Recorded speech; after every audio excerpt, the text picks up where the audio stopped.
Queridos, tem muita gente aí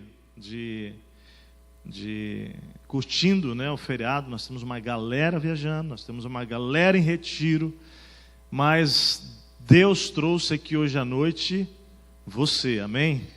Amém? Eu hoje pela manhã reparti que eu não entendi muito bem essa semana a palavra que Deus foi colocando no meu coração. Foi uma palavra que meditei nela durante o meu tempo de férias. A gente está lendo a Bíblia juntos e nesse capítulo 1, muitas coisas ali Deus foi falando ao meu coração. E curiosamente foi o texto lido a semana passada pela manhã e ministrado a nós, parte dele pelo querido pastor que esteve aqui, pastor Page, no domingo pela manhã. Fomos muito edificados. Eu quero convidar você a abrir a sua Bíblia lá no mesmo capítulo, que é Êxodo, capítulo 1. E quero repartir com você essa palavra. Quando eu digo que não entendo muito bem o propósito que Deus tem, eu não quero dizer que eu esteja em dúvida de pregar esta mensagem. Não, do contrário, eu tenho convicção que Deus inclinou a minha mente e coração para este recado esta noite. Nós estamos fechando uma série de mensagens. Meu plano era terminar essa série hoje, ok? Mas Deus me levou para esse texto e eu queria convidar você a meditar comigo lá em Êxodo capítulo 1.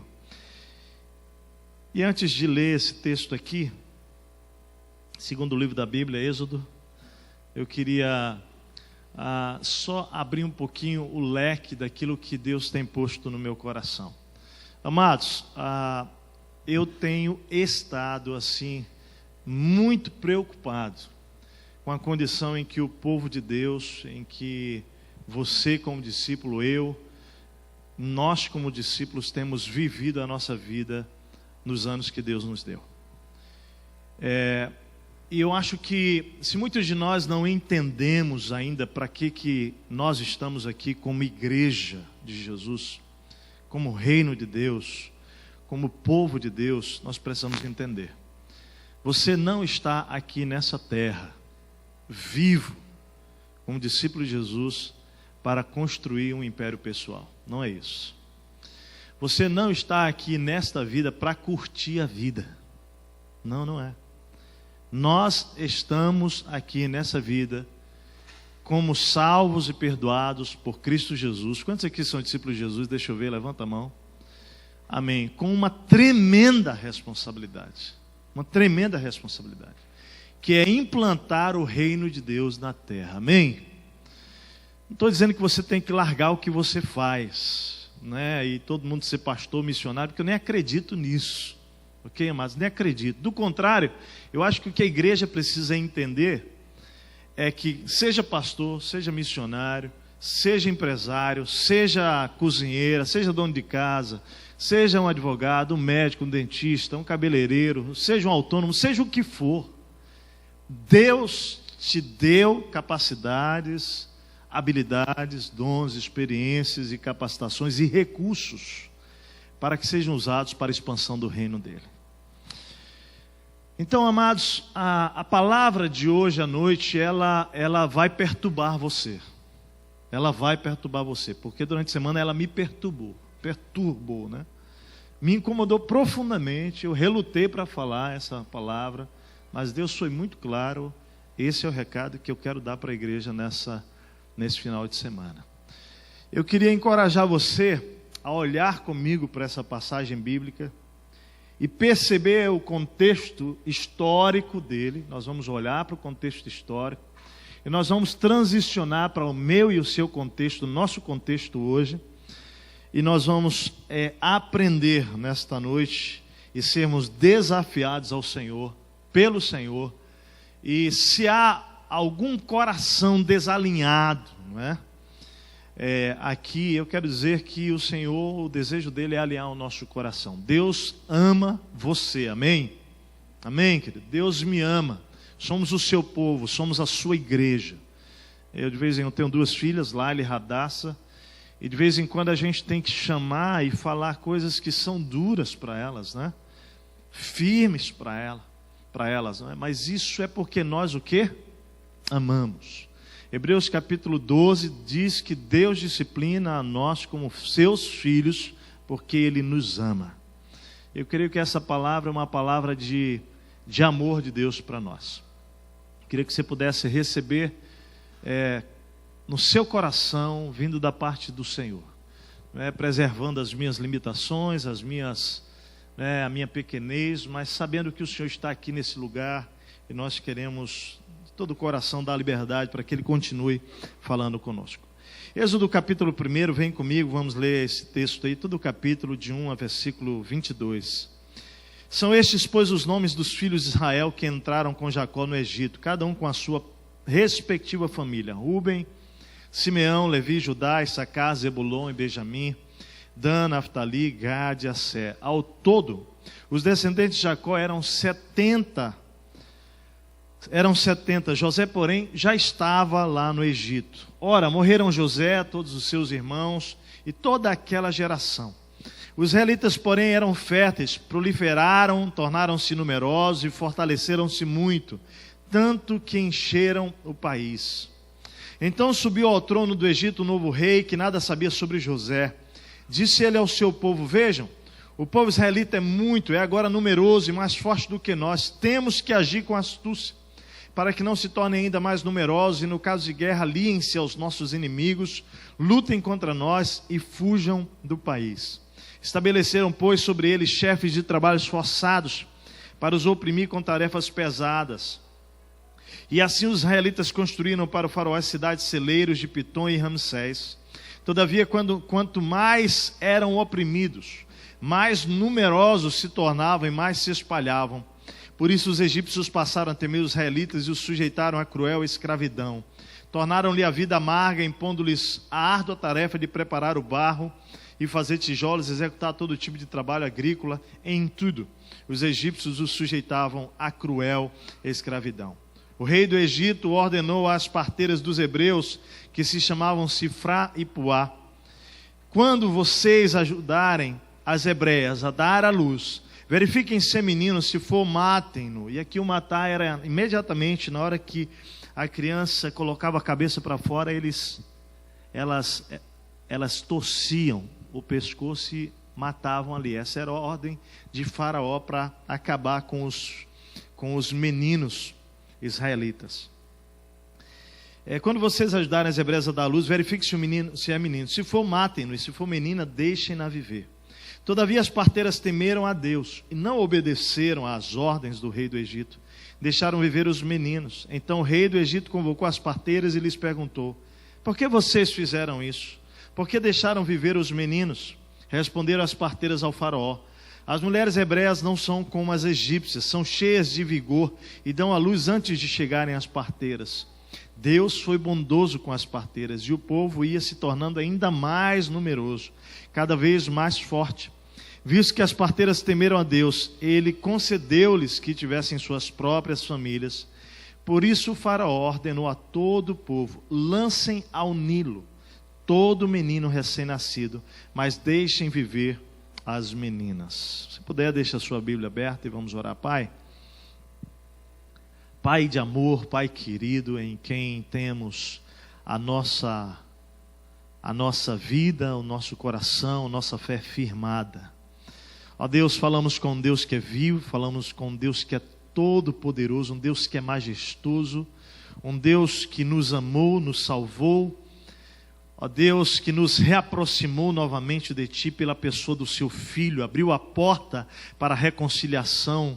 Ó Deus, pela morte, pelo sacrifício, pelo sangue, pelo perdão, ó Deus, que Jesus nos oferece mediante o arrependimento e fé. Ó Pai, estamos aqui como filhos amados, ó Deus, e queremos nesta noite ouvir a voz do Teu Espírito, Senhor. Deus, que no nome de Jesus, nossas mentes e corações sejam tomados cativas ao Senhor, e que, ó Deus, Tu repreendas toda voz que não pertence ao Senhor neste momento, deste lugar, dos nossos corações, e que, ó Deus, haja liberdade espiritual, haja, ó Deus, plenitude esta noite aqui, sobre tudo que Tu queres fazer e falar aos nossos corações, que cada coração aqui possa, ó Deus, estar livre, cada mente livre, Senhor, para ouvir, receber e, ó Deus, praticar aquilo que Tu vais pedir de nós esta noite aqui, para o louvor da Tua glória, em nome de Jesus. Amém, amém e amém. Amados, o nosso tema se trata exatamente das estratégias de Satanás para impedir o crescimento do reino de Deus. O contexto histórico é que o povo de Israel estava crescendo. José já havia morrido como governador, havia trazido o seu pai, seus irmãos, no final daquele momento ali, melhor, no início da fase ali de abastança, de seca que eles vêm, e todo aquele processo em que José perdoa os irmãos, chama o pai, e todo aquele processo de eles receberem a terra de Gozem, que era a mais fértil ali no Egito. Eles se estabelecem. O texto vai dizer que depois desta geração surge uma geração multiplicada, cresce. O povo de Deus então começa a se estabelecer no Egito de uma maneira tão tremenda, tão numerosa, que a Bíblia diz que eles tornaram-se maiores e mais do que o povo do Egito que ali habitava na sua própria terra. Então estabelece-se um novo rei. A Bíblia diz que quando esse rei se estabelece, você vai examinar lá nos versículos iniciais, que esse homem não sabia nada sobre José, versículo 8 diz, e ele então chama a atenção de que esse povo está crescendo e se tornando mais numeroso do que o próprio povo do Egito. O rei então é tomado por um pavor, por um temor. E eu acho que é o mesmo temor, honestamente, que o diabo tem, que é o temor de ver o povo de Deus crescer, é o temor de ver o povo de Deus se multiplicar, é o temor que o diabo tem da igreja avançar e começar a invadir o território que pertence ao diabo. Meus amados, quando o rei percebe essa invasão e esse domínio numérico do povo de Israel, ainda que o povo de Israel fosse escravo do Egito, preste atenção.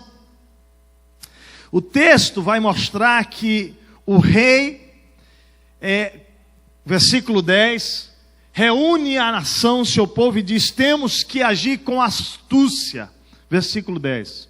Se essa palavra chama a sua atenção, e faz alguma relação, conecta com alguma coisa lá de Gênesis, capítulo, com a astúcia lá do início de tudo. A astúcia presente no Éden está presente no coração de Faraó. Precisamos ser astutos, precisamos elaborar um plano e um processo em que o povo de Deus não vai avançar, em que o povo de Israel não vai avançar. Presta atenção. Nós fazendo paralelo hoje com a igreja de Jesus, lá não era igreja, era a nação sendo estabelecida.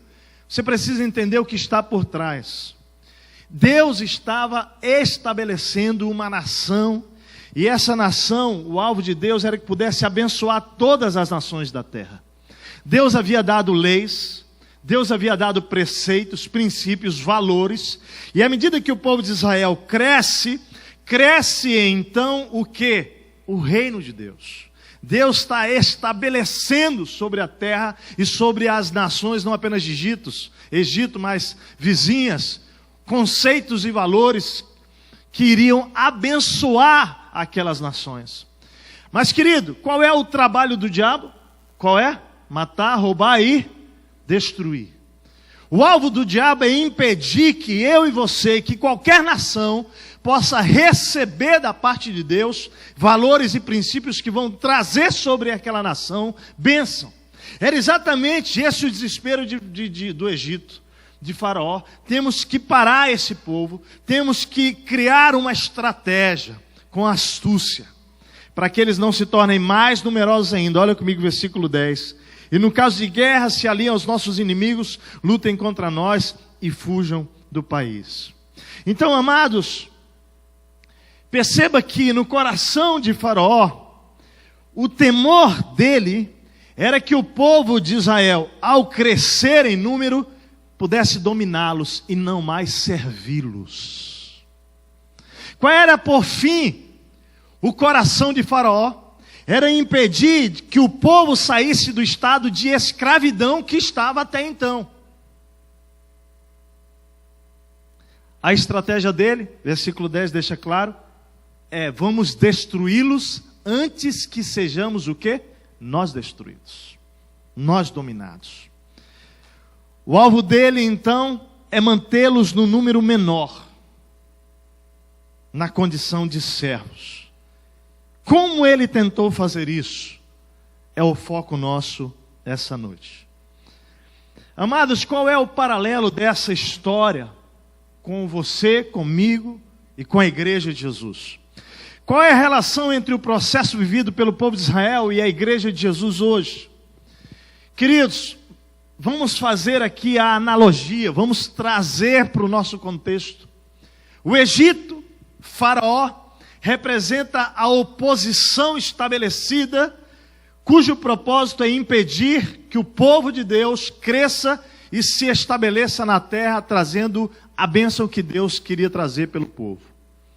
Amados, o propósito da igreja de Jesus é continuar invadindo esta terra e estabelecendo os valores, os princípios, os reinos de Deus, para que a terra seja abençoada. Você crê nisso? Você acredita que você existe como servo e serva do Senhor Jesus, está vivo, que nós estamos como igreja, porque esta cidade em Porto Alegre precisa da bênção do Senhor?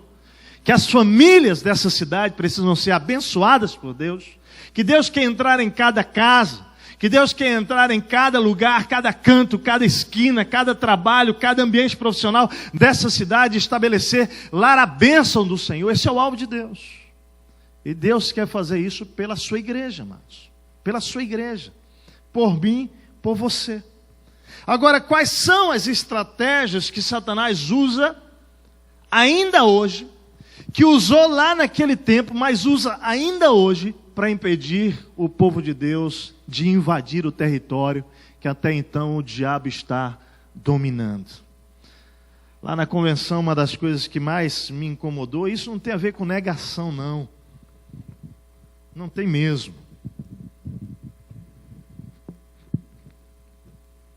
Vou pedir licença para ir tomando uma aguinha de vez em quando, tá bom? Tudo bem? Vocês não dão? É que esse discurso derrotista, talvez por vezes comodista, talvez por vezes passivista, de que o Rio Grande do Sul é o estado com o menor número de pessoas evangélicas, que não cresce, o povo é difícil aqui, está repreendido em nome de Jesus. Porque o poder do Deus que vive em você, em mim, o Espírito que habita em nós, é o mesmo Espírito que está atuando Santa Catarina, Paraná, e vai subindo aí, meu querido, Brasil e mundo. Então eu não posso aceitar essa palavra. Não podemos aceitar essa palavra, amém, queridos? Agora, o que está por trás? E essa palavra de hoje eu preciso dizer para você que o que eu tenho certeza é que Deus quer fazer hoje aqui no coração da gente é libertar alguns de nós que estamos debaixo da mesma escravidão que o povo do Egito, do povo de Israel estava lá do Egito. Para mim hoje é uma noite de libertação. Sabe por quê? Porque dentro das várias razões pelas quais o Evangelho tem sido mais lento e não menos poderoso, consegue entender a diferença, né? Está relacionado a isso aqui, a essas estratégias que o inimigo tem usado ainda hoje. Primeiro lugar, qual é a primeira estratégia? Amados, A primeira ação do diabo contra o povo de Deus é enfraquecer o ânimo do povo de Deus. Olha comigo versículos 9 a 11. Vem comigo. Disse ele ao seu povo: vejam, o povo israelita é agora numeroso, mais forte que nós. Temos que agir com astúcia para que não se tornem mais numerosos ainda. Não se aliem a outros inimigos, lutem contra nós e fujam. Então estabeleceram, pois, sobre eles, sobre o povo de Israel, chefes de trabalhos forçados, para os oprimir com tarefas pesadas. Ouça bem, o diabo pode tentar fazer com que, de muitas formas, com que o povo de Deus enfraqueça. Mas no texto, o que a gente vai perceber é que ele fez isso oprimindo, estabelecendo homens que foram fiscais e que pressionavam o povo de Israel, que os perseguiam, agora empunhando um trabalho exacerbado sobre o povo de Israel. Queridos, o diabo está tremendamente preocupado com o crescimento do povo de Deus, da igreja de Jesus, e a sua estratégia vai ser essa: vamos enfraquecer o ânimo do povo de Deus, vamos cansar, vamos dar mais trabalho, cansa. Queridos, eu tenho visto, mas tenho visto mesmo, e por vezes, hoje pela manhã comentei isso, ano passado chamei 4 homens de Deus, homens que são empresários, homens bem-sucedidos profissionalmente, homens que Deus tem abençoado e prosperado financeiramente, e o Espírito me incomodou de uma maneira muito forte, que eu chamei um por um, para abrir os olhos pelo seguinte: porque, queridos, como eles, muitos outros estão, sejam grandes ou microempresários, ou profissionais, liberais ou funcionários, gente que trabalha 8, 10, 12, 15 horas por dia, às vezes 7 dias da semana. Eu olho assim, eu fico impressionado. Mas o diabo está sugando tanto, mas tanto a energia, que não tem força nenhuma para fazer nada para Deus. Você vai conversar com o cara está esgotado, está cansado. Servos e servas, debaixo desse cansaço, desse desânimo, muitas vezes imposto pelo excesso de trabalho, ou pela perseguição no contexto do trabalho. Meu amado, eu não sei se você tem passado por essa opressão, por perseguição que lhe tem causado desânimo ou não. Mas eu queria hoje alinhar o seu coração aqui, em nome de Jesus, sobre o objetivo do seu trabalho. Ouça aqui comigo. Você precisa entender qual é o objetivo de Deus com o seu trabalho. Eu vou lhe dar 5 razões. Ou melhor, 3 razões aqui primeiro. Primeiro, o alvo de Deus com aquilo que Ele colocou nas suas mãos é glorificar a Deus por meio da sua profissão, da sua formação, e elevar o nome de Deus na terra. Meu amado, aí não tem diferença entre pastor, advogado, médico, chefe de cozinha, não interessa. O alvo de Deus é que você glorifique ao Senhor com aquilo que Ele entregou nas suas mãos. Que responsabilidade, eu fico imaginando às vezes, se a igreja de Jesus, se eu e você, todos nós, independente da profissão e da formação que nós tenhamos, entendêssemos o privilégio e a responsabilidade que eu tenho de usar aquilo que Deus me deu para elevar o nome dEle, como o reino de Jesus estaria avançando numa velocidade muito maior. Deixa eu dizer, você não é um profissional para juntar tesouros nessa terra para você, não. O dinheiro vem como consequência, porque todo mundo que trabalha sério, ouça bem o que eu vou dizer, que trabalha com amor, com dedicação, com seriedade, com valores e princípios, o resultado, querido, sempre é reconhecimento e honra, sempre é. É simples assim. Mas, amados, muitos de nós estamos correndo realmente na contramão disso. O seu trabalho existe, está nas suas mãos, posto por Deus, sua capacidade, sua formação, sua inteligência, sua experiência, para elevar o nome de Deus e torná-lo conhecido. Eu gosto muito de olhar para a vida de homens como José e Daniel. Lembram? Homens que foram colocados em posição estratégica.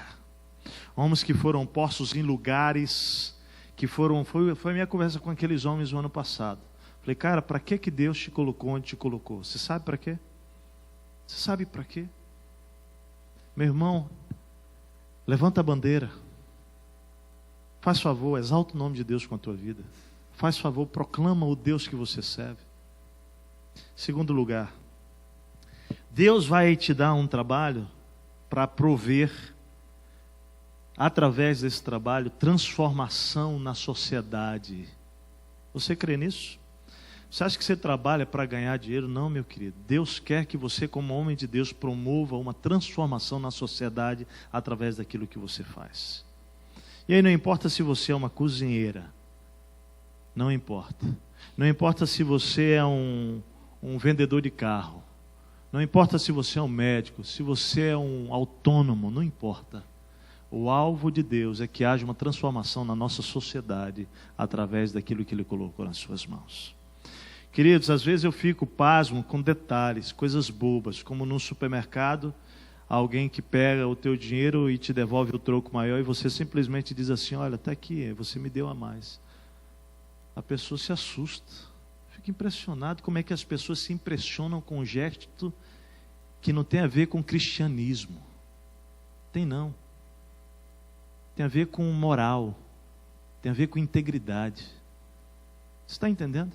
Fica impressionado como pessoas hoje se impressionam quando você simplesmente é gentil e levanta de uma cadeira de um ônibus para ceder lugar para uma pessoa idosa. A gente pegou o metrô no Rio de Janeiro lá de férias e eu, Martim e as meninas, muitas vezes ali, as nossas gurias, levantamos para ceder lugar para as pessoas idosas e eu ficava observando como as pessoas se impressionavam com um gesto que não tem a ver com cristianismo, é educação. Mas sabe o que eu estou querendo dizer aqui?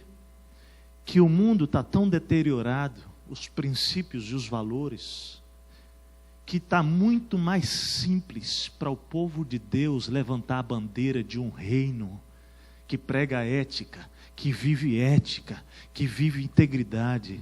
Se você e eu nos levantarmos, querido, quando alguém manda, sabe aquele cara que trabalha, o vendedor que sai por aí, quando vai receber o almoço, né, vai pegar a notinha, a pergunta básica qual é? Qual o valor? É tão normal, e é a oportunidade para o povo de Deus ir sendo aquele que lança sabor na terra, sabe? Que traz luz na escuridão, dizer, cara, é o valor. E o cara até, mas o cara até se impressiona com essas coisas que são tão simples. No meu entendimento, está muito mais fácil para brilhar hoje. Se o povo de Deus se levantar e entender, amado, que a nossa postura ela tem que ser diferente. Hoje o cara que pausa, tira férias, né? O cara que não trabalha no feriado, mas cara, como nada, tem que produzir e tal. Como é que é isso aí? Como é que é isso? Meu amado, o que o diabo estava tentando fazer com o povo de Israel ali era escravizá-los diante de um contexto onde eles iam se tornando prisioneiros e a vida ia ficando pesada. Deus te dá um trabalho para glorificar a Deus, para transformar a sociedade por meio do que você faz, mas Deus também te dá um trabalho para prover sustento, e esse sustento tem que ter 3 coisas na sua mente para fazer com ele. Você precisa usufruir daquilo, amém? Amém, querido? Planeja uma viagem, sai com tua família, curte, vai lá, cara. Para com esse lance de juntar, cara. Amanhã você morre e você não curtiu a vida com a tua família, por amor de Deus. Pega a tua mulher amada, está lá em Eclesiastes, meu amado, e vai curtir com a mulher que Deus te deu a vida. Pega os teus filhos e vai curtir com eles. Tem gente que ama tanto o dinheiro que se apega, que o cara não consegue usufruir do que Deus está dando, porque tem medo do amanhã. Amanhã pertence ao Senhor, você não sabe nem se você vai estar vivo. Amém, queridos? Usufrua, não é pecado. Vou fazer uma luazinha de mel, só eu e Martim, em setembro. Eu e ela, vou para a Turquia. Oh, que lua de mel, hein? Que cafunezão, hein? Se eu te falar que eu paguei R$3.500 para ir e voltar da Turquia, você acredita? Nas 2 passagens. Glória a Deus, já está pago. Paguei com 13º, pela fé. Não foi à vista mesmo, assim, ó. Vou lá, vou conhecer as 7 igrejas com a Martinha. Mas antes de conhecer as 7 igrejas, tem direito à lua de mel, né? Esse negócio de pastor faz lua de mel, coisa gospel.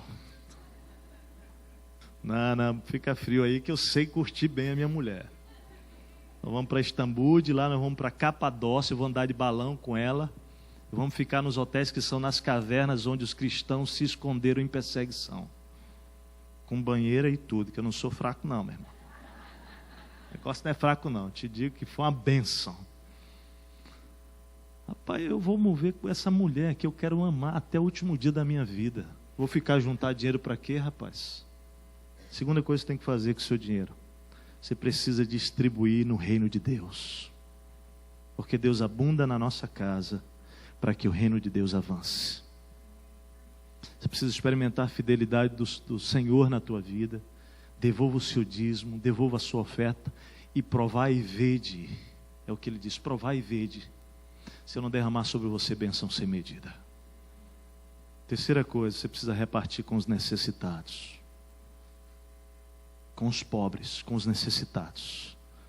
Porque Deus tem abundado para nós, para a gente abençoar com aqueles que têm menos. Amém, queridos? Faz isso. Meu amado, eu não estou aqui fazendo qualquer apologia à preguiça, à acomodação. Não, o pastor está dizendo o quê? Que eu tenho que trabalhar menos. Estou falando que você precisa ter uma vida equilibrada. Queridos, o texto nos mostra que uma das maneiras que o inimigo tenta nos desanimar, o povo de Deus, é impondo perseguição e opressão sobre nossa vida, no contexto do nosso trabalho.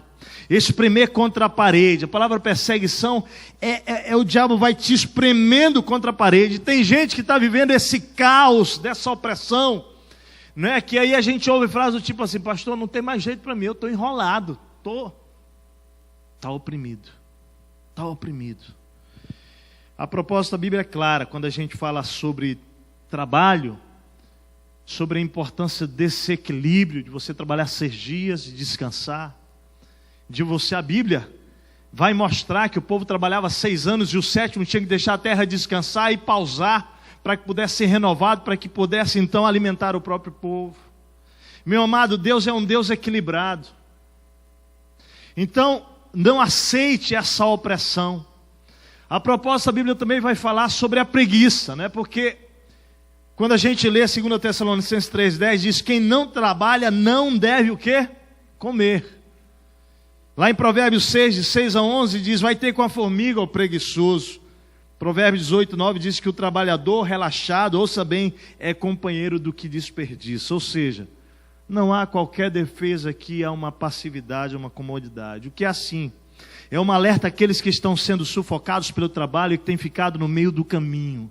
Aqueles cuja vida espiritual está se esvaindo. Tem gente vivendo o oposto do propósito que Deus tem para a sua vida nessa área profissional. Muitos talvez aqui nessa noite estejam escravos do Egito, escravos do patrão, e têm trabalhado para elevar o seu nome ao nome de uma empresa de alguém. Tem gente aqui que talvez esteja vivendo a sua vida profissional sem causar nenhum impacto transformador na sociedade por meio daquilo que faz.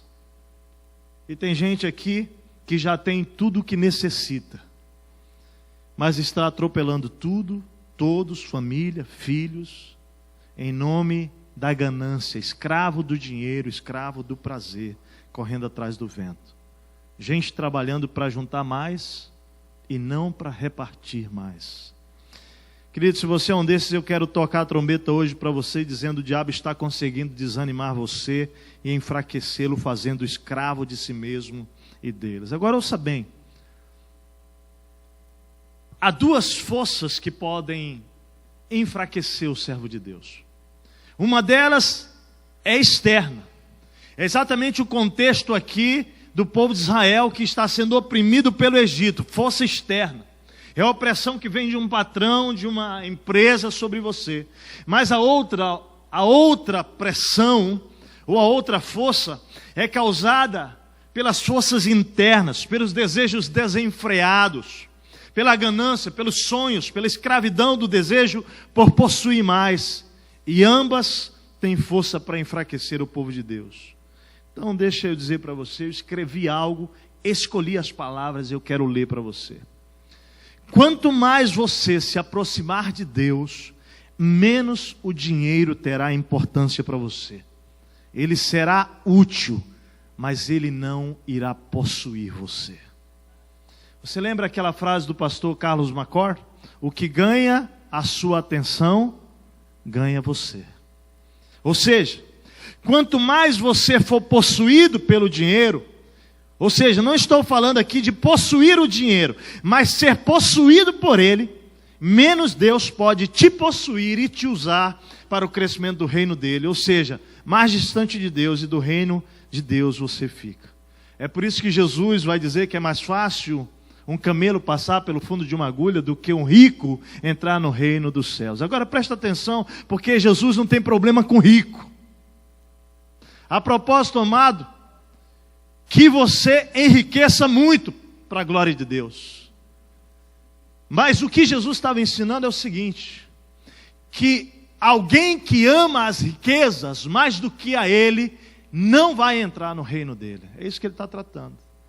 Ele está dizendo o que Paulo vai dizer lá em 1 Timóteo capítulo 6, que o amor ao dinheiro é a raiz de todos os males, e que muitos, por amar, por cobiçar, por desejar enriquecer para o seu bel prazer e não para repartir, tomaram caminhos e armadilhas que trouxeram dano para a sua vida.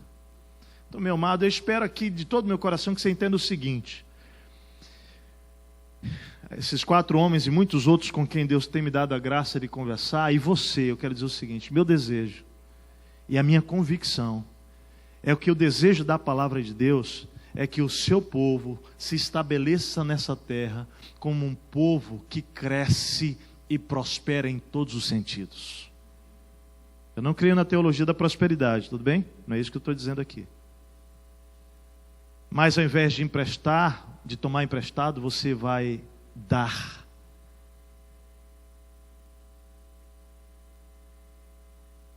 Deus tem isso para você, você crê?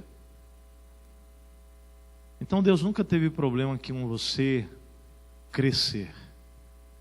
O problema de Deus é que no meio desse crescimento a gente perde o foco dele e passa a amar aquilo que ele nos entrega nas mãos. E aí ele diz: é mais fácil um camelo passar no fundo da agulha do que você que ama o dinheiro mais do que a mim entrar no meu reino. Queridos,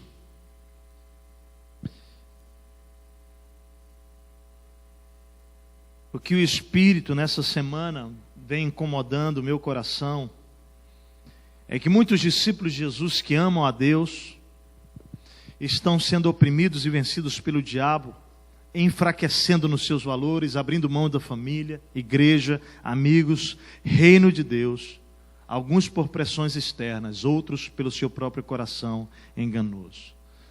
Agora, sabe quem está por trás de tudo isso para enfraquecer o reino de Deus? É o diabo. Porque quando ele abate você, enfraquece você, ele enfraquece o reino de Deus. Quando ele mantém você na escravidão do trabalho, ele vai atrapalhando o avanço do reino de Deus. Daí, você não tem ânimo, você não tem tempo, você não tem mais vontade, você não tem mais sonhos espirituais, você não tem mais comunhão, você nem acredita mais. Porque sua força está sendo esvaída para construir um reino, seja pessoal ou de alguém que não tem nada a ver com o reino de Deus. Estratégia do diabo. Abre os olhos, querido. Abre os olhos. Quando a gente fala assim, nós temos orado para que você abra a sua casa, para que lá na sua casa pessoas sejam amadas e cuidadas. Quando nós estamos falando para você, querido, separa tempo da sua vida para o reino de Deus. Nós não estamos preocupados, querido, em ter uma igreja lotada, cheia, por causa de número, não. Nós estamos preocupados em resgatar vidas que estão sendo destruídas pelo inimigo nesta cidade e que você e eu precisamos abrir nossa vida, nosso tempo, nossa agenda para priorizar o reino de Deus. É isso. É disso que a gente está falando. É disso. Segundo lugar, o que mais o diabo faz para impedir o avanço do reino de Deus e do povo de Deus? Primeiro, enfraquecer. Segundo, ele aumenta a carga, ele aumenta o peso, provocando amargura à vida. Então não é só enfraquecer, mas o diabo começa a trabalhar de uma maneira onde ele vai levar você a um estágio de vida amargurada, de murmuração, de queixa. Olha o que o texto vai mostrar no versículo 13, olha comigo. No versículo 11 ele estabelece chefes de trabalho esforçados para oprimir com mais trabalho. No versículo 13 vai dizer o seguinte: e os sujeitaram à cruel escravidão, tornaram-lhes a vida amarga, impondo-lhes a árdua tarefa de preparar o barro e fazer tijolo e executar todo tipo de trabalho agrícola. Em tudo os egípcios os sujeitavam à cruel escravidão. Amados, tem hora que eu converso com alguns irmãos e irmãzinhas em Cristo Jesus, que eu digo assim, meu Deus do céu, porque é uma amargura, é uma reclamação. Eu fico pensando, minha irmã, você tem Deus vivendo em você, para com isso. Minha irmã, celebra a vida. Minha irmã, louva a Deus. Minha irmã, olha para o que Deus está fazendo. Minha irmã, meu irmão. Mas, queridos, embora o diabo tenha múltiplas formas de amargurar a vida do servo de Deus, no contexto aqui, ele fez isso submetendo os israelitas a um peso, a uma carga dobrada, mais rigor. E o que me preocupa é que muitas vezes nós, o povo de Deus, somos tão fracos mentalmente e às vezes fracos interiormente, que nós nos submetemos a escravidões que nos são impostas. E para mim, na verdade, buscando muitas vezes encontrar um valor perdido, que nem seu chefe, querido, nem o seu trabalho, nem título, nem promoção, nem prêmios, nem viagens vão dar para você esse valor, não vão. Só Deus, só Deus. E eu quero propor algumas perguntas para você que está vivendo esse jugo. Para quê? Por que que você está submetendo esse jugo? Para quem tanto esforço, tanta carga e tanto peso, tanto subjugo? Amados, nesse contexto aqui fica claro que era uma estratégia diabólica com a motivação de amargurar a vida do povo de Deus e impedi-los de crescerem realmente. A minha pergunta é, será que o diabo não está fazendo o mesmo hoje? Deixa eu dizer uma coisa, para muita gente isso é muito comum. O nosso valor, o seu valor, o valor de alguém está relacionado ao quanto ela trabalha. A gente vai estudando, além de teologia, algumas coisas da área humana, das áreas humanas, né? E estudando um pouco de psicologia, a gente vai chegar numa questão que chama modelo mental, né? Modelo mental é aquele lugar, ambiente, história, contexto, onde a vida inteira eu vivi, eu fui formado, e aquilo se torna um modelo de vida para mim, perfeito, adequado, ideal.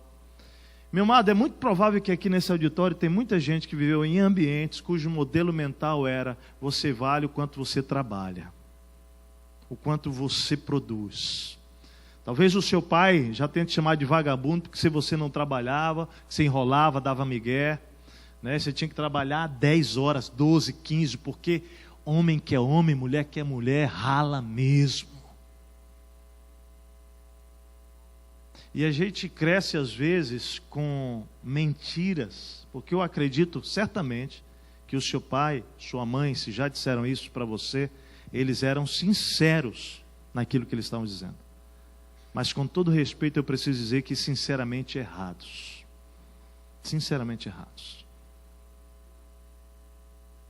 E aí nós vamos sendo construídos com essa mentalidade, são sofismas. E parece que a gente tem inclusive a necessidade de dizer quantas horas a gente trabalhou para se sentir, né, assim, valorizado. É como se você realmente acreditasse que o seu valor é o quanto você faz. E se isso é uma verdade, também é verdade que quando você não faz, então você não tem valor algum. Mas nós sabemos que isso não é verdade. Então ouça aqui. O que Deus quer arrumar no nosso coração é que o meu valor não tem nada a ver com o que eu produzo, com o que eu sou, com os títulos que eu tenho, mas o meu valor está diretamente realizado com o fato de que eu fui criado à imagem e semelhança de Deus. E eu sou amado, quer eu produza 20 horas ou produza 10 horas ou menos. Deus me fez e me ama. Amém? Mas essa fraqueza interior e mental nos coloca debaixo desse tipo de jugo, sim. E a gente aceita tudo. Mas, querido, o seu e o meu valor está ligado ao fato de que Deus nos fez, tem um plano, um propósito, e por isso nele, dele, vem o valor que eu sou e que eu tenho. Eu posso dizer isso por experiência própria, amados. No ano de 2004, eu trabalhava igual um louco. Eu gosto de trabalhar, gente. Minha esposa sabe disso. Eu amo o que eu faço. É 5 horas da manhã, é de madrugada, é a hora que for. Eu tenho disposição para fazer aquilo que Deus me confiou. Por vezes, eu louvo a Deus porque a Marta me puxa a orelha. O meu discipulador me puxa a orelha. Porque eu não posso perder o equilíbrio. Eu não posso me subjugar a essa loucura. Mas deixa eu dizer uma coisa para você. Eu tenho procurado viver uma vida equilibrada. Desde o ano de 2004, quando nós tínhamos crescido 24% naquele ano. Foi assustador o nosso crescimento. Só para você entender, uma igreja cresce em média 6 a 8% por ano. É a estatística universal. Nós tínhamos crescido 24% naquele ano. Eu tinha passado 3 dias, galera que viaja comigo aí para os congressos e tudo, sabe que tem um tal do tempinho junto lá. Gente, vamos ter um tempinho junto, depois de tudo à noite. Tempinho junto aí, meu irmão, esquece. Naquela congresso, nós tínhamos passado 3 noites, das 3 noites eu tinha dormido 6 horas. Era reunião, mas todo mundo estava empolgado, e eu empolgado, sonhando. Quando eu cheguei aqui na reunião de avaliação, quando eu levantei, travou a minha coluna. Eu passei por um processo 45 dias afastado. Naqueles 45 dias me chega um livro na mão que a minha mãezinha me manda do Rio de Janeiro. Recomendo, inclusive, A Arte de Virar o Jogo no Segundo Tempo da Vida. Eu li o livro e eu entendi o que o Espírito estava dizendo para mim. Que a obra que ele ia fazer aqui não dependia do meu esforço e da minha loucura. Ele só esperava que eu me dedicasse com responsabilidade e com equilíbrio, que ele iria fazer a obra. Eu voltei achando que eu tinha entendido o que o Espírito tinha falado, mas na mente tinha, mas na prática não, porque a gente está muitas vezes debaixo de um processo que nem você sabe a profundidade dele. Em 15 dias eu estava na mesma loucura. E aí travou a coluna de novo, eu fiquei afastado. 65 dias, tive que passar por um processo de cirurgia, colocar 2 discos de titânio, 6 parafusos na minha coluna, na minha região lombar. Fiquei 6 meses, vivendo 3 meses como Robocop mesmo, sabe? Martinha me cuidando, a Laila Radassa tinha acabado de nascer, então era uma filha com 2 anos, uma recém-nascida, e eu estava grávida quando aconteceu, mas logo depois, né? E aí imagina a loucura da Martinha cuidando de mim igual um bebê. Dar banho, vestir, levantar. Meu amado, foi ali que eu tomei uma resolução na minha vida. Isso não. É por isso que hoje eu consigo dizer não. Quando alguém me procura, me liga, e diz, pastor, desespero, né? Eu falei, não. Se Deus não salvar, não sou eu que salvo, meu. Eu não sou Deus. Eu achava que eu era alguma coisa lá atrás, não é? Mas eu vou viver uma vida equilibrada. Ora outra, a Eusina, que é a secretária, ela chega com uma multidão de coisas, ela já sabe, né? Eusina, põe tudo, encaixa aí tudo direitinho para eu não perder o equilíbrio da minha vida.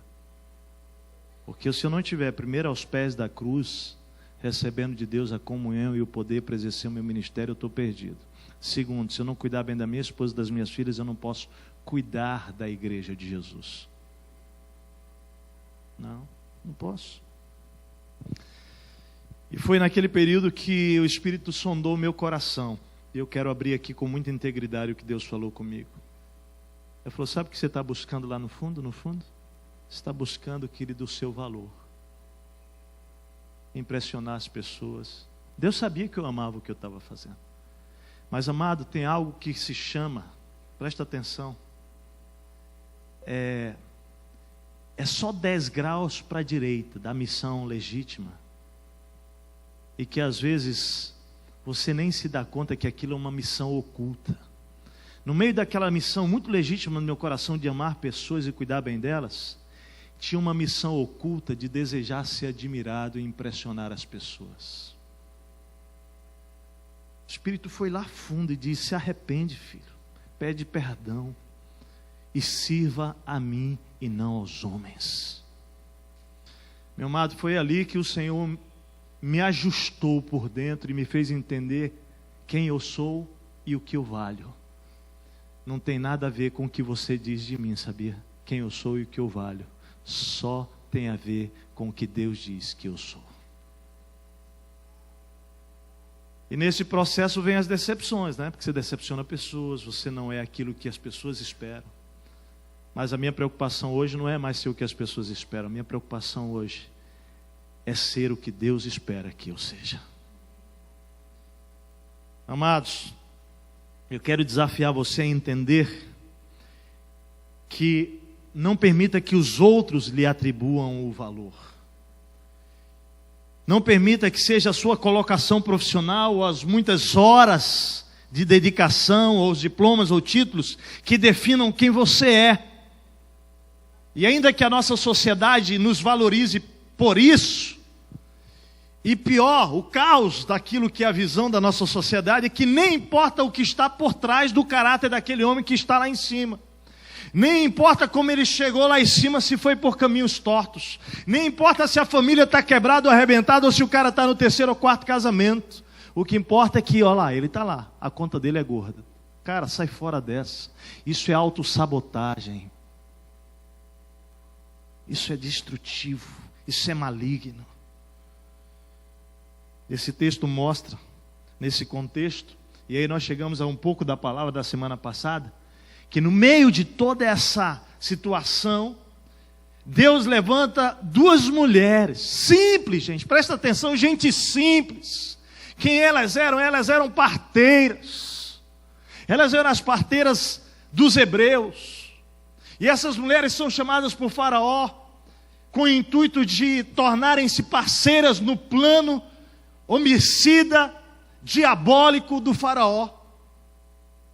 E aquelas mulheres se posicionam e decidem não participar do crescimento desonesto e diabólico e não se colocar debaixo daquele jugo homicida de Faraó. E o texto diz, versículo 17, capítulo 1, 17, Sifrá e Puá não obedeceram a Faraó porque elas temiam a Deus. Deixa eu dizer uma coisa para você, e a semana passada nós aprendemos de uma maneira muito simples, eu amei, quando o Dr. Page definiu temor a Deus como correr para Deus, né? A maioria das pessoas pensam que temor a Deus é correr de Deus com medo dele. Não, temor a Deus é quando você estiver numa situação, meu amado, que você não sabe o que fazer, corre para Ele. Aquelas mulheres então temem a Deus, decidem frustrar Faraó, desobedecer para honrar a Deus. E nós vamos observar, querido, claramente nesse texto, que no processo que o diabo está fazendo com o povo de Israel, que é perseguir, ele faz isso comigo e com você. Primeiro ele persegue, oprime, mas se você continua crescendo, porque o povo de Deus continuou crescendo, avançando, ele vai impor peso, carga maior, vestido muitas vezes de honra, mérito pessoal, promoção, reconhecimento, privilégios, viagens, prêmios, imagem pública. Cuidado, meu amado. É por isso que muitas vezes, em nome disso, convencido pelo prazer de comer o manjar do rei, e nada diferente das mesmas propostas do diabo para Jesus: se tu prostrares diante de mim, eu te darei todos os reinos dessa terra. É a mesma proposta, meu amado, a mesma. Então ouça aqui: quando nós sabemos quem somos e a quem pertencemos, nós não nos subjugamos ao diabo e às suas propostas. O reino de Deus deve se tornar o mais importante na minha e na sua vida.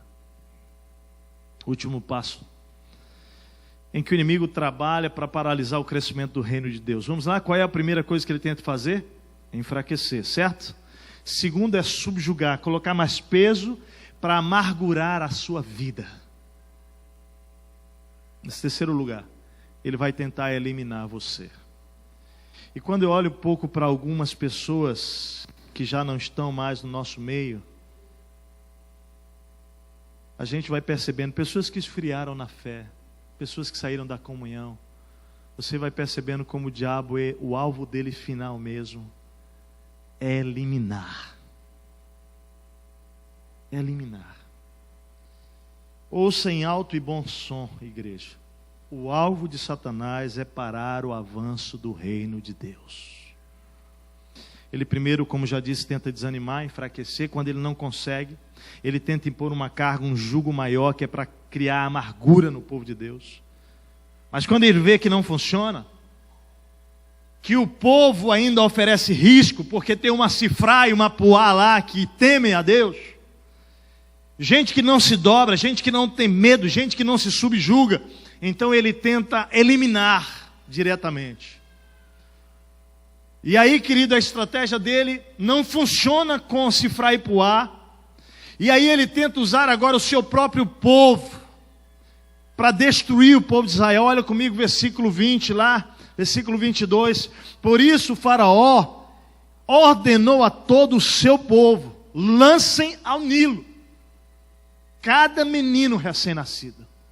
É como se fosse assim: olha, tentei usar os de dentro, não consegui, agora vou liberar e dar ordem aos demônios. Acaba, lança no Nilo, destrói.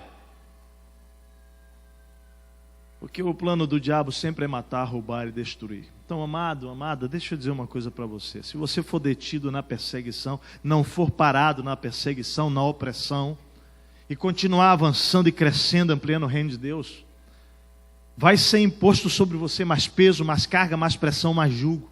Se não adiantar, se a amargura, o cansaço, a depressão, a doença não pararem em você, a ordem do diabo vai ser: vamos eliminar, vamos acabar com eles.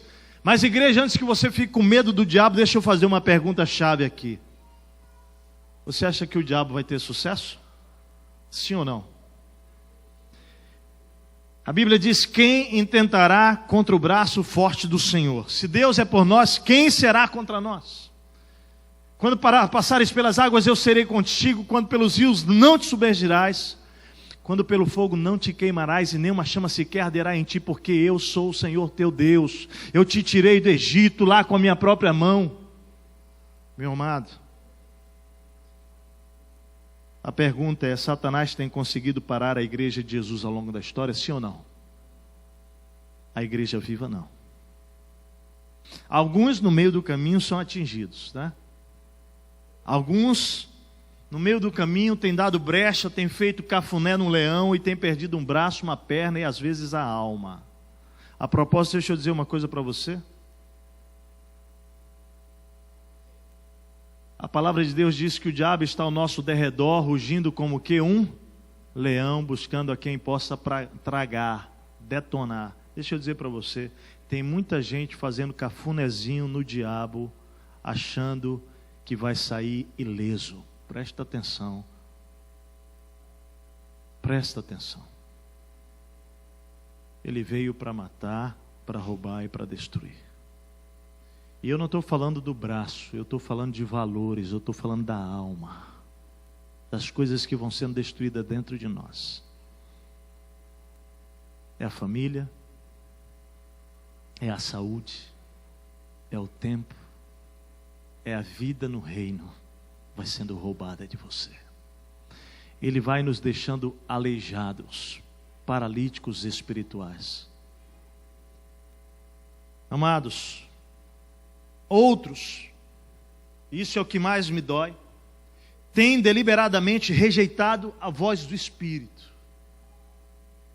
Por isso que vem um alerta: aquele que tem ouvidos, ouça o que o Espírito diz. Mas quando eu olho para a Bíblia, amados, o que eu vejo é que a igreja de Jesus, o povo que tem o coração de Sifra e Puá, que temem a Deus, prevalecem diante de todo tipo de perseguição. Porque a Bíblia diz que as portas do inferno não prevalecem diante da força daqueles que temem a Deus. A igreja, ela é vencedora, queridos. Nesse texto, Deus usa Sifra e Puá, aquelas mulheres simples. Depois vai usar Moisés, Arão, depois Josué e lá na frente Jesus, para revelar que Deus está no controle, é Ele quem vence. E em vários momentos da história, o povo de Deus foi oprimido, perseguido, e o diabo sempre vai tentando parar o crescimento do reino, mas sem qualquer sucesso. E quando a gente olha para Jesus, que morre, e vem a celebração da derrota, e 3 dias depois Jesus é ressuscitado, meu amado, e compra você, me dá realmente a vitória. Nós somos aqueles que podemos declarar em Cristo Jesus, nós somos o quê? Mais do que vencedores. Mais do que vencedores. E ainda que aqui pereçamos, e a gente conhece mártires, né? Mártires. E ainda que aqui pereçamos em meio às perseguições da vida, o certo é que por fim venceremos, porque a morte não pode nos deter. Aleluia. A Bíblia diz: se Jesus não tivesse ressuscitado, a nossa fé seria vã. Ele ressuscitou para dizer que o último inimigo, a morte, será vencida por mim e por você, como foi por ele. Eu quero concluir. Eu quero concluir com algumas lições finais. Primeiro, as tentativas do diabo são frustradas quando discípulos tementes a Deus se levantam em enfrentamento às tentativas do inimigo de parar o crescimento do reino de Deus. Eu acho que nós precisamos nos posicionar com mais ousadia e coragem. Meu amado, não permita que patrões, não permita que empresas definam o ritmo da sua vida na terra. Não permita que homens que comandam decidam os valores da sua vida. Quando alguém disser para você: faz isso, sonega isso, diz que eu não estou, se posiciona, meu amado, como José se posicionou. Se posiciona como Daniel se posicionou. E deixa eu dizer uma coisa para você: se você for demitido daquela empresa, descansa a sua alma, porque Deus vai fazer algo que vai surpreender você. Porque Deus honra a si mesmo. Não é nem a você que Ele vai honrar, Ele honra a si mesmo. Segundo, a bondade de Deus alcança a vida dos seus filhos que não se colocam debaixo do jugo de Satanás. Capítulo 1, versículo 20 diz que Deus foi bondoso com as parteiras, porque elas não se sujeitaram à ordem de Faraó. Terceiro, a bênção de Deus alcança não apenas a vida dos que o temem, mas suas casas, famílias, bens e descendência. Olha comigo, capítulo 9 de Êxodo ali, é bem interessante. Quando Deus está tirando o povo do Egito e manda as pragas, e aqui, capítulo 9, versículo 3 e 4, quando Deus vai falar com Faraó através de Moisés e de Arão, dizendo lá: deixa o meu povo ir para que me preste culto. Versículo 2, se você ainda não quiser deixá-lo ir e continuar a impedi-lo, saiba que a mão do Senhor trará uma praga terrível sobre os rebanhos do Faraó que estão nos campos, os cavalos, os jumentos, os camelos, os bois e as ovelhas. Agora olha o detalhe do versículo 4. Mas o Senhor fará distinção entre os rebanhos de Israel e os do Egito, e nenhum animal dos israelitas morrerá. Coisa linda, né?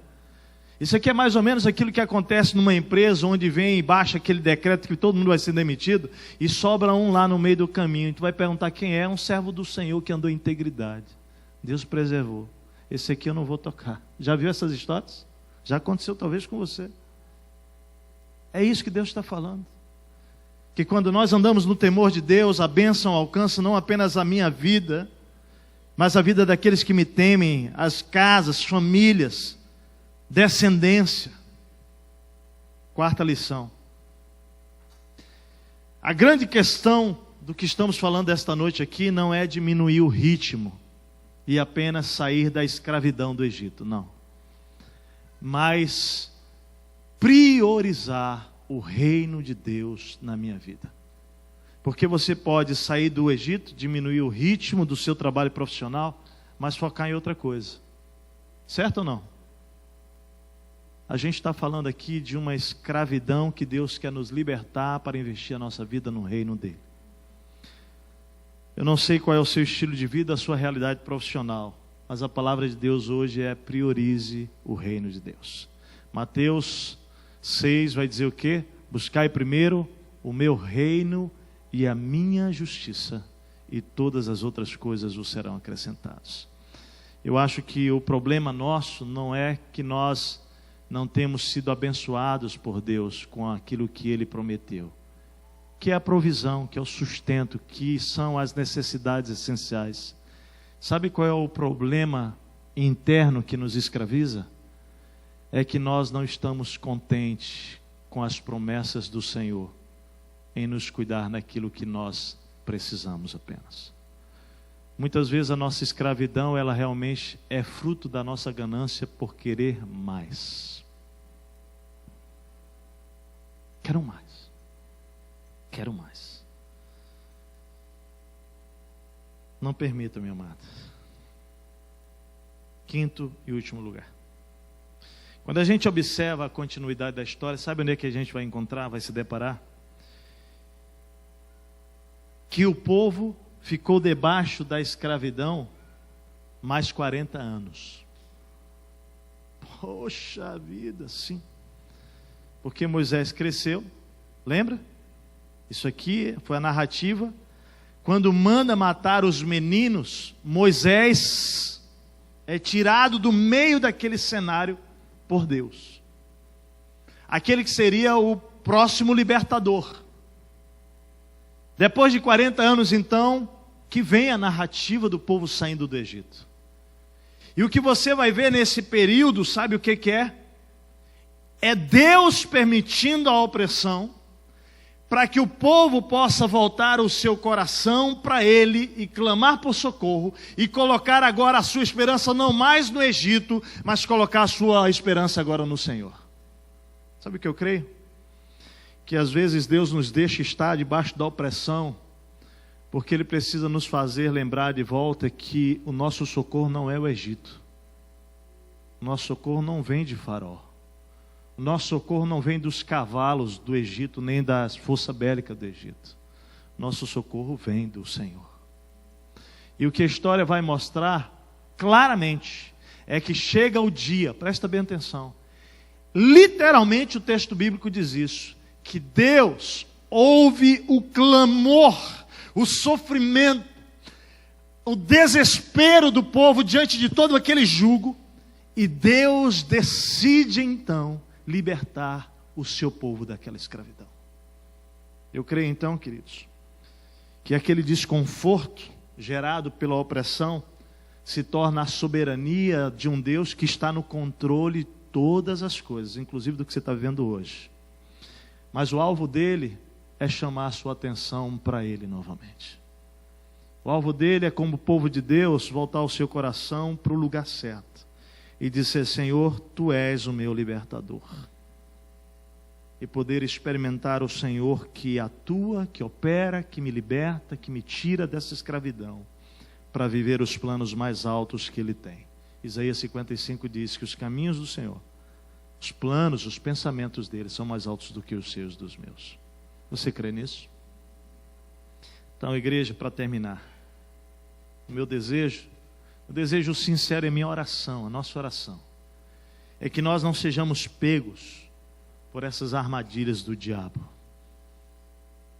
Que você não se submeta à opressão, não se submeta ao jugo imposto por algum outro tipo de senhor. E que você possa então, querido, continuar multiplicando o reino de Deus e a igreja possa continuar avançando nessa cidade de Porto Alegre através da minha e da sua vida. Eu creio em coisas que vão acontecer. Eu vou dizer algumas delas aqui. Vou dizer uma delas. Eu creio em pessoas que vão mudar a vida profissional. Porque Deus vai tirar você dessa realidade de jugo para poder viver para a glória de Deus. E você vai ver Deus suprindo você surpreendentemente. Gente que hoje está achando que depende do Egito, mas hoje Deus está dizendo para você, o Egito nunca foi o seu provedor. E hoje Deus está dizendo, eu quero te libertar dessa escravidão. Você vai precisar ter coragem. E Deus vai mudar a sua vida. Deus vai te dar tempo. Não é comodismo, é tempo. Deus vai te dar uma vida equilibrada para você poder cuidar da sua saúde, cuidar da sua família, cuidar dos seus filhos, mas cuidar do reino de Deus. Sabe, eu acordo todos os dias, sabe qual é a minha oração para Deus? É assim, Deus, obrigado. Porque quando eu estava naquele banco, me preparando para ser um gerente, eu não tenho nada contra ser gerente de banco, fazendo economia, terminando meu último ano de economia, eu recebi aquele desafio, o Espírito disse para mim, mas não é isso que eu tenho para você. Não é isso. Eu tinha sonhos, querido, muitos sonhos.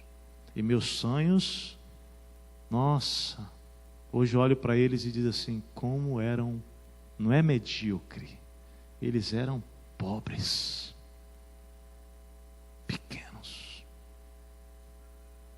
Eu louvo a Deus, porque naquele dia, 7 horas da manhã, entro no trabalho com uma biblinha pequenininha, sabe aquele de agente secreto?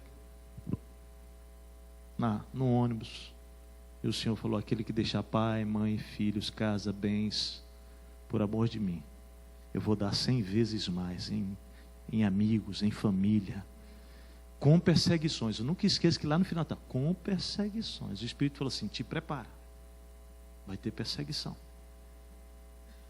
Mas eu louvo a Deus. Eu estou falando, querido, do ano de 1993. Era um guri, mas foi ali minha resolução. Não quero. E hoje quando eu acordo e digo, Senhor, que privilégio eu tenho de acordar para viver para uma coisa que tem caráter eterno. Deixa eu dizer uma coisa para você, você não tem que ser pastor nem missionário para viver a vida dessa maneira. Você só tem que olhar para aquilo que está nas suas mãos e entender que Deus te deu para dar um caráter de eternidade para essas coisas, para a salvação de pessoas.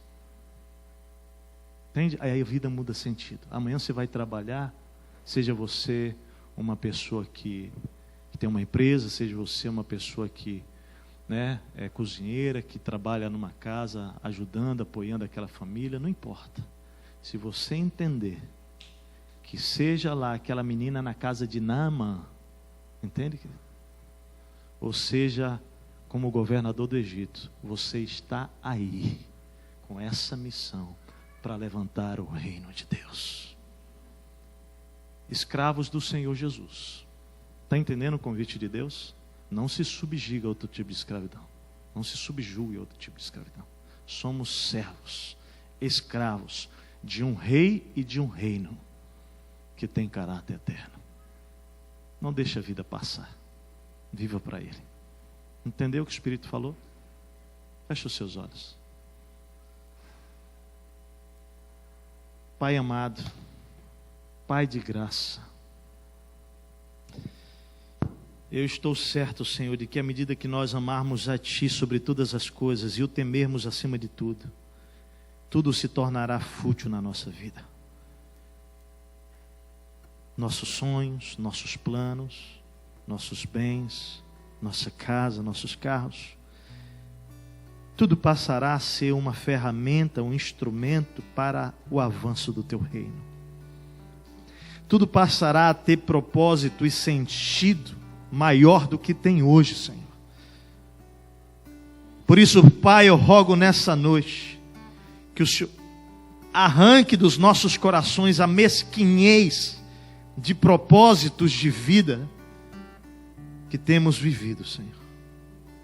E que a nossa vida possa ser derramada no Teu altar, e que nós possamos encontrar o verdadeiro sentido e propósito, alinhando o nosso coração e mente com o que o Senhor deseja, que é o estabelecimento do Teu plano, do Teu reino, da Tua igreja, do Teu senhorio, dos Teus valores, da Tua bênção sobre homens e mulheres, sobre crianças, nesta cidade de Porto Alegre, no Rio Grande do Sul, no Brasil e no mundo. Espírito Santo de Deus, usa-nos para isso, Pai.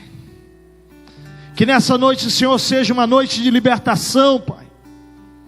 Libertação de nós mesmos, libertação do nosso coração ganancioso, libertação da opressão do Egito, do inimigo, que Tu tem nos imposto jugo, Senhor, opressão,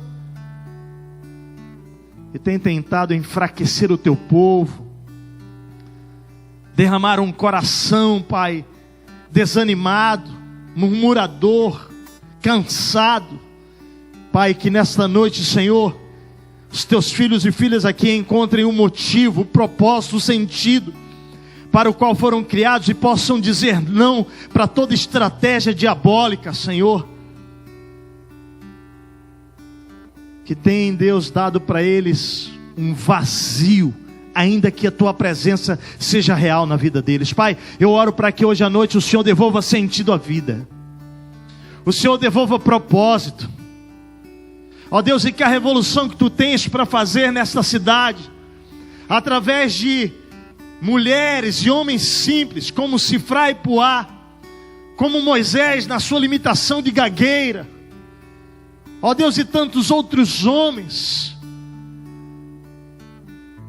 que entenderam, Senhor, que entenderam que o Senhor queria usá-los para abençoar a terra. Que o Senhor derrame esse tipo de coração sobre nós aqui, Pai. Espírito Santo de Deus, eu peço ao Senhor nessa noite, que hoje aqui neste lugar haja libertação, Senhor.